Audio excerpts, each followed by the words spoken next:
এতটা বাধ্যমে মনে করেছেন নাকি আমাকে? হ্যাঁ, তুই একবার না বলবো তারপর আবার খেয়ে নেব। আপনি অনশন করে কি করতে চান?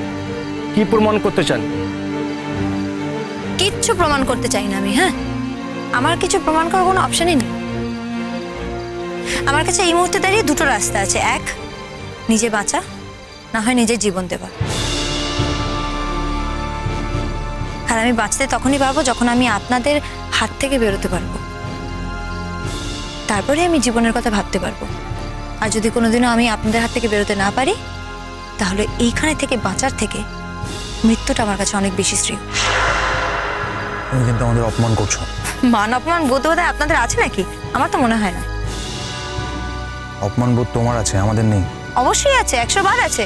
আর সেই জন্যই তো আমি আপনাদের কাছে সারেন্ডার করছি না। মান অপমানের বোধ আছে বলেই রণজয়ের কথা শুনে গায়ে আগুনের ছ্যাঁকা লাগে। Mind your own business.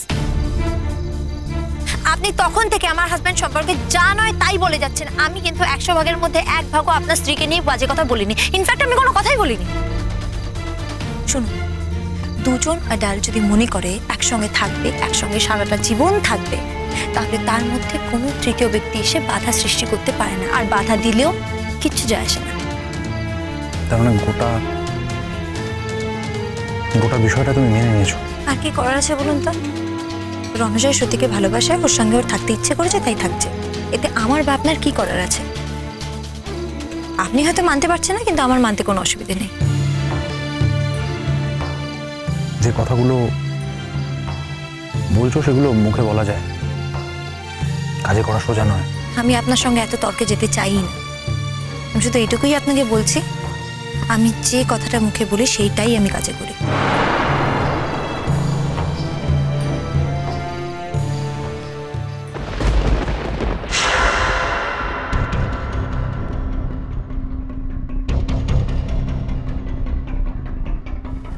একটু তাড়াতাড়ি চলো, হাতে বেশি সময় নেই কিন্তু। আজ রাতের মধ্যে অপারেশনটা কমপ্লিট করতে হবে। তাড়াতাড়ি চলো। সামনে কুয়াশা স্যার। আমি জানি কুয়াশা, দেখতে পাচ্ছি। একটু দেখে চালাও, কিন্তু স্পিড আপ করো। স্যার, আপনি কি জানেন যে আমাদের স্যার এসে জয়েন করবেন কিনা? বলতে পারবো না। না মানে একবার বলেছিলেন তো আসবেন, তাই জিজ্ঞাসা করছি। এলে দেখতেই পাবেন। কেন, আপনাদের কি নিজেদের উপর কনফিডেন্স নেই? না সেরকম কিছু না। তাহলে স্যারের কথাটা উঠছে কেন? না মনে হলো তাই বললাম স্যার। কনসেন্ট্রেট করুন, কনসেন্ট্রেট করুন। যে কাজটায় যাচ্ছেন সেই কাজটায় কনসেন্ট্রেট করুন। ওরা কিন্তু এবার খুব অ্যালার্ট থাকবে স্যার।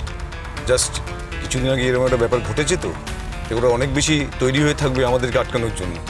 আপনাদের কি ভয় করছে? না না স্যার, ভয়ের কিছু না। এই প্রফেশনে যখন এসেছি ভয়কে তো জয় করতেই হবে। তাছাড়া স্যার, দেহে যতক্ষণ প্রাণ আছে ততক্ষণ তো একটু চিন্তাভাবনা হয়। বাড়িতে বউ বাচ্চাও আছে স্যার। আর এরকম বারবার করে ভয়ানক অপারেশনের মধ্যে এসে পড়া, একটু তো টেনশন হয়। তাও স্যার, এটা অনেকটা তৈরি করা জিনিস। তৈরি করা জিনিস মানে? মানে ইমন মুখার্জির কিডন্যাপ করার ব্যাপারটা। দেখুন, ইমন মুখার্জি কিডন্যাপ হয়েছে, আর আপনি এটা অনুমান করেই যাচ্ছেন। এমন হতেই পারে যে ওরা ইমন মুখার্জিকে কিডন্যাপ করেনি, আর আপনি ইমন মুখার্জির কিডন্যাপ হওয়ার ব্যাপারটা জেনেছেন আপনার ব্যক্তিগত উদ্যোগে। কি বলতে চাইছেন আপনি? এটা আমার ব্যক্তিগত ব্যাপার। এখন আর কোনো ব্যক্তিগত ব্যাপার নেই স্যার। ব্যক্তিগত ব্যাপারটাকে আপনি অফিসিয়াল করেছেন। কি বলতে চাইছেন এক্স্যাক্টলি? না স্যার, কিছুই বলতে চাইছি না। আপনারা কি বলতে চাইছেন আমি খুব ভালো বুঝতে পেরেছি। যখন আমার ব্যাপারটা অফিসিয়াল হয়ে গেছে, তাহলে keep it official and maintain it as an official matter. তার ইম্পর্টেন্স যেন কিছুতে কম না হয়। আর এটা আমার ব্যক্তিগত ব্যাপার নেই। এখন একজন মানুষের জীবন বিপন্ন, আর সেই বিপন্ন মানুষটাকে উদ্ধার করা আমাদের কাজ। আমরা সেই কাজে যাচ্ছি। স্যার, আপনি তো শিওর জানেন না যে উনি... এর আগে আমি কখনো কোনো অ্যাজাম্পশন করেছি আর সেটা ভুল হয়েছে, এরকম কি কখনো হয়েছে আগে? তোমার যদি মনে হয় জোরে চালাতে পারছো না, তাহলে আমাকে বলো। তুমি এখানে বসো, আমি চালাচ্ছি। না স্যার, আমি চালাচ্ছি। তাহলে ফাস্ট চলো, চলো স্পিড আপ করো। চলো। কোথায়? রাতে পালা করে ঘুমোতে হবে। গোটা রাতটা খোলা মাঠের নিচে দাঁড়িয়ে কাটবে না। তুমি তাঁবুর ভেতর ঘুমো, আমি বাইরে পাহারা দিচ্ছি। আপনাকে যে আমি বিশ্বাস করছি, এই গ্যারান্টি আপনি দিচ্ছেন কি করে? হোয়াট? যা বললাম শুনতেই তো পেয়েছেন। শোনো ম্যাডাম, সব মানুষ রণজয় চ্যাটার্জি নয়। সব মানুষ রণজয়ের মতো চরিত্রহীন নয়। পৃথিবীতে কিছু মানুষ থাকে যারা নিজের প্রাণের বিনিময়ে নিজের চরিত্রকে ধরে রাখে। আমি হলাম সেই রকম একজন মানুষ।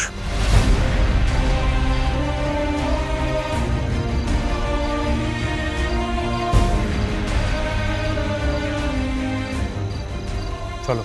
No thanks, I am fine. সারা রাত হিমের মধ্যে দাঁড়িয়ে থাকবে? শরীর খারাপ হবে এটা জানো না? গিয়ে তো একজন ডাক্তার। অসুস্থ হলে কে দেখবে এখানে? আমাদের কাছে অত জ্বালানি নেই যে সারা রাত জ্বালানি দিয়ে তোমাকে আগুনের সামনে বসিয়ে রাখবো। তাহলে জ্বালানি বন্ধ করে দিন। আপনিও তো জেদ করছেন। আপনার কাছে মনে হচ্ছে বাইরেটা সেফ আর ভেতরটা আনসেফ। যদি তাই হয় না, আমরা চাইলে না বাইরেটা আনসেফ করে দিতে পারি। সেটা আমি খুব ভালো করেই জানি। একটা মেয়েকে যখন তার ইচ্ছের বিরুদ্ধে জোর করে তুলে নিয়ে এসে নিজেদের প্রয়োজনে ব্যবহার করছে, তখন এটা আমার জানতে একটুও বাকি নেই যে পৃথিবীতে এমন কোনো কাজ নেই যেটা আপনারা করতে পারেন না। তবু আমি ভেতরে যাব না। হ্যাঁ, এইটুকু স্বাধীনতা আমার আছে বলে আমি মনে করি যে কোথায় কখন আমি কি করব, কিভাবে থাকবো সেটা আমি ডিসাইড করব। এত কথার কিছু নেই। তোর ভেতরে যা, আমার থেকে শুয়ে পড়।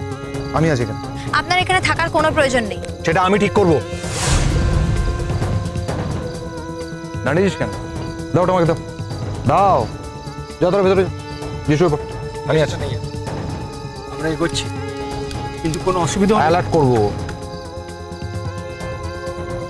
যা চল। সবাই শুয়ে পড়ো। দাঁড়িয়ে রইলে কেন? হাঁ করে যাও, শুয়ে পড়ো। আমি বলছি তো,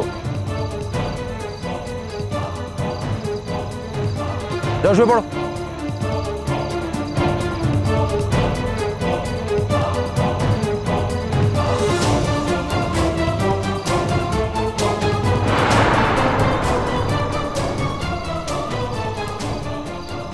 রণজয় আমার খুব ভালো বন্ধু ছিল।